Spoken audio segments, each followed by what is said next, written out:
I think the best kind of desserts are the ones which can qualify as breakfast.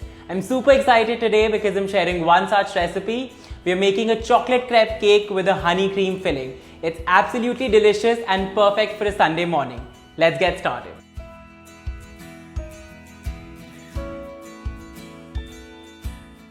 Our focus today is on better for you ingredients. The first step to make the crepes is to add the dry mix into the bowl and give it a good mix. Today I'm using a mix of both all-purpose flour, which is maida, and whole wheat flour, which is atta. If you want, you could make these crepes completely with maida or with 1 cup of whole wheat flour. Next up is cocoa powder. I'm using the unsweetened variety. I'm also adding in a pinch of baking powder and a pinch of sea salt.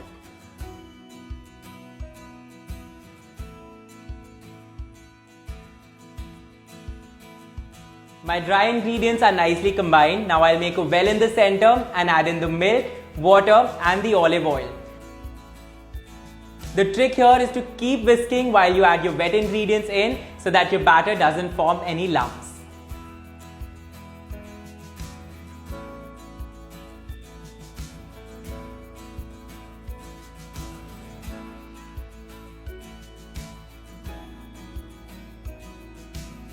Alright, so my batter is ready, but before I can start making the crepes, I need to rest this for about 15 to 20 minutes. While the batter is resting, let's get the work started on the filling. For the filling, I need 1 cup of whipped cream. Now into the whipped cream, I'm adding 2 tablespoons of Apis honey. So I'm not adding any refined sugar into my filling. I prefer using Apis honey because it's a great substitute for processed sugar and adds a nice sweetness to my filling. It's a great immunity booster, rich in antioxidants and helps fight free radicals. So it's been 15 minutes, my batter has rested properly. I can finally start making my crepes now. I have a non-stick pan here that I'm going to set on low-medium heat and then brush it with olive oil. So this single recipe will give you 6 chocolate crepes. You can double the recipe or triple the recipe depending on the size of the cake you want to make. I'm going to triple the recipe and make a really tall crepe cake. I'll take about half a cup of batter and pour it onto the pan, swirl it around and then let the crepe cook for a couple of minutes. Once the crepe firms up, I'll flip it and let it cook on the other side again for a couple of minutes.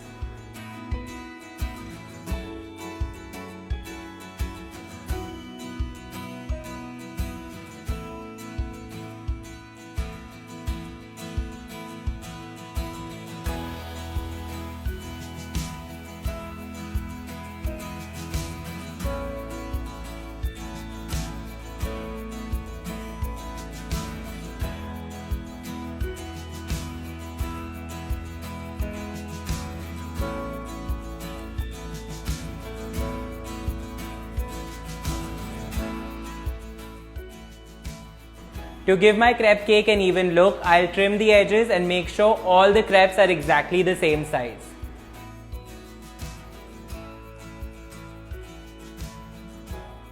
Alright, so my crepes are ready. I've also made the edges even and now on to my favorite part, which is assembling the crepe cake.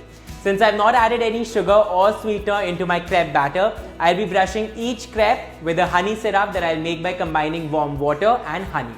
I love this not only because it's a better option than refined sugar, but also because it's ethically sourced and untouched by human hands. It's pure and tastes so good in this crepe cake.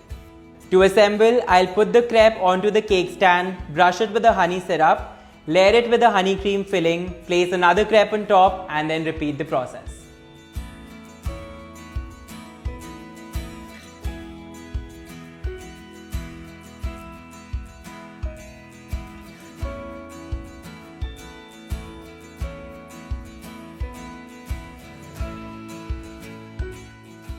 I still remember whenever as a child I used to have a sore throat, my mom would give me honey and ginger and that would instantly make me feel better.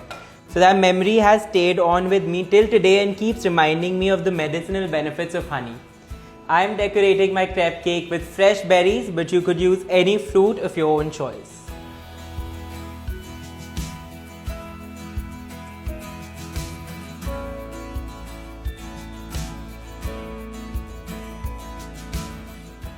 I'm super happy with how the chocolate crepe cake has turned out. It does take some time and patience, but trust me, it's worth all the effort.